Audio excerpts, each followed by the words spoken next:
নোবেলজয়ী doctor Mohammad ইউনুসের হাত ধরে শুরু হলো ১৭ জন সদস্যের অন্তর্বর্তীকালীন বাংলাদেশ সরকারের যাত্রা। এই সদস্যদের মধ্যে আছেন মুক্তিযোদ্ধা, প্রাক্তন আমলা, মানবাধিকার কর্মী, প্রাক্তন সেনাকর্মী ও ছাত্র আন্দোলনের মুখ। ইউনুস আগেই বলেছিলেন, যাঁদের হাত ধরে দেশে দ্বিতীয়বার স্বাধীনতা এসেছে, মন্ত্রিসভায় তাঁদের প্রতিনিধি থাকা দরকার। এক নজরে দেখে নেওয়া যাক নতুন সরকারের উপদেষ্টা পদে কারা এলেন।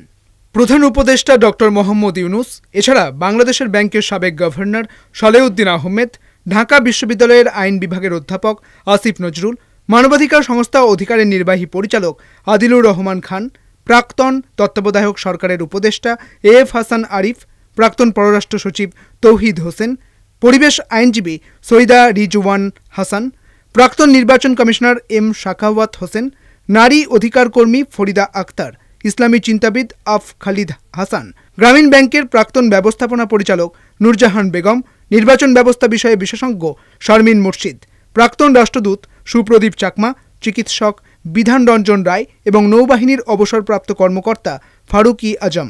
শেষের ৩ জন ঢাকার বাইরে থাকায় শপথ নিতে পারেননি।